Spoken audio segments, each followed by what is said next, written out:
بسم اللہ الرحمن الرحیم۔ السلام علیکم۔ ایک مرتبہ مکے میں بارش نہیں ہو رہی تھی۔ بارش نہ ہونے کی وجہ سے لوگ بہت پریشان تھے۔ کوئی کہتا لات عزیٰ کے پاس چلو، کوئی کہتا منات کے پاس چلو۔ اس پر ایک خوبصورت اور سمجھدار قسم کے آدمی نے کہا، تم کہاں بھٹک رہے ہو؟ حالانکہ تم میں حضرت ابراہیم علیہ السلام اور حضرت اسماعیل علیہ السلام کی نشانی موجود ہے۔ یہ سن کر لوگوں نے کہا، کیا آپ کا اشارہ ابو طالب کی طرف ہے؟ اس نے فوراً کہا، ہاں۔ وہ سب کھڑے ہو گئے اور ابو طالب کے دروازے پر آئے۔ ابو طالب باہر نکلے تو لوگوں نے ان سے کہا، وادی میں قحط پڑا ہے، بچے ہلاک ہو گئے، آئیں بارش کی دعا کریں۔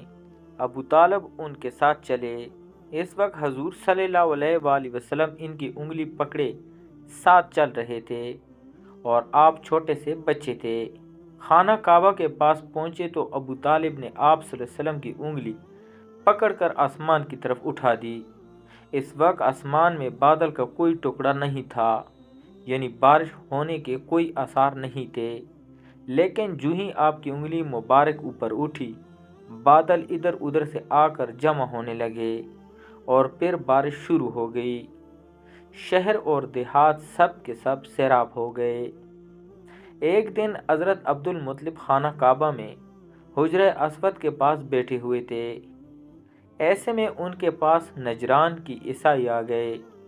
ان میں ایک پادری بھی تھا۔ اس پادری نے عبد المطلب سے کہا، ہماری کتابوں میں ایک ایسے نبی کی علامت ہے جو اسماعیل علیہ السلام کی اولاد میں ہونا باقی ہے۔ یہ شہر اس کی جائے پیدائش ہوگا، اس کی یہ نشانیاں ہوں گی۔ ابھی یہ بات ہو رہی تھی کہ کوئی شخص آپ صلی اللہ علیہ وآلہ وسلم کو لے کر وہاں پہنچا۔ پادری کی نظر جو ہی آپ صلی اللہ علیہ وسلم پر پڑی، وہ چونک اٹھا۔ آپ کی آنکھوں، کمر اور پیروں کو دیکھ کر وہ چلا اٹھا، وہ نبی یہی ہے، یہ تمہارے کیا لگتے ہیں؟ عبد المطلب بولے، یہ میرے بیٹے ہیں۔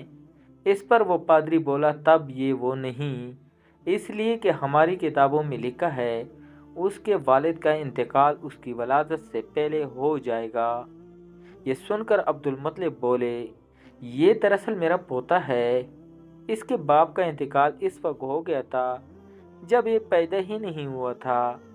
اس پر پادری بولا، ہاں یہ بات ہوئی نا، آپ اس کی پوری طرح حفاظت کریں۔ عبد المطلب کی آپ سے محبت کا یہ عالم تھا کہ کھانا کھانے بیٹھتے تو کہتے، میرے بیٹے کو لے آؤ۔ آپ تشریف لاتے تو عبد المطلب آپ کو اپنے پاس بٹھاتے، آپ کو اپنے ساتھ کھلاتے۔ بہت زیادہ عمر والے ایک صحابی وحیدہ بن معاویہ رضی اللہ تعالیٰ عنہ کہتے ہیں، میں ایک مرتبہ اسلام سے پہلے جاہلیت کے زمانے میں حج کے لیے مکہ معظمہ گیا۔ وہاں بیت اللہ کا طواف کر رہا تھا کہ میں نے ایک ایسے شخص کو دیکھا جو بہت بوڑھا اور بہت لمبے قد کا تھا۔ وہ بیت اللہ کا طواف کر رہا تھا اور کہہ رہا تھا، اے میرے رب، میری سواری کو محمد صلی اللہ علیہ وآلہ وسلم کی طرف پھیر دے اور اسے میرا دست و بازو بنا دے۔ میں نے اس بوڑھے کو جب یہ شعر پڑھتے سنا تو لوگوں سے پوچھا، یہ کون ہے؟ لوگوں نے بتایا کہ عبد المطلب بن ہاشم ہے، انہوں نے اپنے پوتے کو اپنے ایک اونٹ کی تلاش میں بھیجا ہے، وہ اونٹ گم ہو گیا ہے، اور وہ پوتا ایسا ہے جب بھی کسی گم شدہ چیز کی تلاش میں اسے بھیجا جاتا ہے تو وہ چیز لے کر ہی آتا ہے۔ پوتے سے پہلے یہ اپنے بیٹوں کو اس اونٹ کی تلاش میں بھیج چکے ہیں، لیکن وہ ناکام لوٹ آئے ہیں۔ اب چونکہ پوتے کو گئے ہوئے دیر ہو گئی ہے، اس لیے پریشان ہیں اور دعا مانگ رہے ہیں۔ تھوڑی ہی دیر گزری تھی کہ میں نے دیکھا کہ آپ صلی اللہ علیہ وآلہ وسلم اونٹ کو لیے تشریف لا رہے ہیں۔ عبد المطلب نے آپ کو دیکھ کر کہا، میرے بیٹے، میں تمہارے لیے اس قدر فکر مند ہو گیا تھا کہ شاید اس کا اثر کبھی میرے دل سے نہ جائے۔ حضور صلی اللہ علیہ وآلہ وسلم کے چچا ابو طالب ایک بار ذی المجاز کے میلے میں گئے۔ یہ جگہ عرفات سے تقریباً 8 کلومیٹر دور ہے۔ ان کے ساتھ رسول اللہ صلی اللہ علیہ وآلہ وسلم بھی تھے۔ ایسے میں ابو طالب کو پیاس محسوس ہوئی۔ انہوں نے آپ صلی اللہ علیہ وآلہ وسلم سے کہا کہ بھتیجے مجھے پیاس لگی ہے۔ یہ بات انہوں نے اس لیے نہیں کہی تھی کہ آپ صلی اللہ علیہ وآلہ وسلم کے پاس پانی تھا، بلکہ اپنی بے چینی ظاہر کرنے کے لیے کہی تھی۔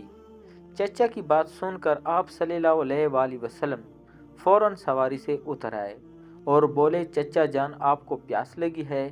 انہوں نے کہا، ہاں بھتیجے پیاس لگی ہے۔ یہ سنتی ہی آپ صلی اللہ علیہ وآلہ وسلم نے ایک پتھر پر اپنا پاؤں مبارک مارا۔ جو ہی آپ نے پتھر پر پاؤں مبارک مارا، اس کے نیچے سے صاف اور عمدہ پانی پھوٹ نکلا۔ آپ صلی اللہ علیہ وآلہ وسلم نے فرمایا، اے چچا جان پی لیں۔ انہوں نے ایسا پانی پہلے کبھی نہیں پیا تھا، خوب سیر ہو کر پیا۔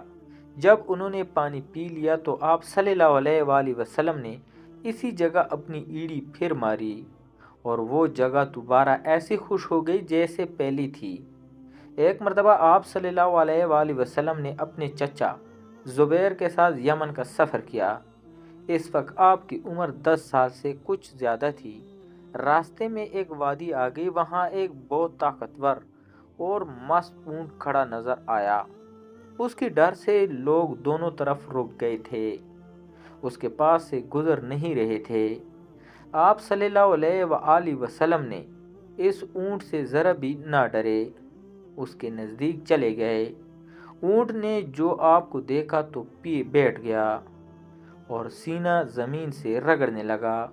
آپ صلی اللہ علیہ وآلہ وسلم اپنے اونٹ سے اتر کر اس پر سوار ہو گئے، یہاں تک کہ اس وادی کو پار کر گئے۔ تب کہیں جا کر آپ نے اسے چھوڑا۔ وادی سے آگے روانہ ہوئے تو ایک اور وادی راستے میں آ گئی۔ وہ پانی سے بھری ہوئی تھی اور پانی پورے زور و شور سے بہہ رہا تھا۔ اس پانی کی وجہ سے لوگ رکے ہوئے تھے۔ یہ دیکھ کر آپ نے فرمایا، میرے پیچھے آؤ۔ یہ کہہ کر آپ اس وادی میں داخل ہو گئے۔ اب کہاں تو پانی زور و شور سے بہہ رہا تھا، کہاں آپ کے اس میں داخل ہوتے ہی پانی خشک ہو گیا۔ اللہ تبارک تعالیٰ نے اس پانی کو گویا ہوا کی طرح اڑا دیا اور لوگوں نے آسانی سے وادی پار کر لی۔ مکہ واپس پہنچ کر لوگوں نے یہ دونوں واقعے حیرت زدہ انداز میں بیان کیے اور آپس میں کہنے لگے، اس بچی کی عجیب شان ہے۔ تو پیارے دوستو، اس طرح کے مزید ویڈیو دیکھنے کے لیے اور سننے کے لیے ہمارے چینل کو ضرور سبسکرائب کریں۔ شکریہ۔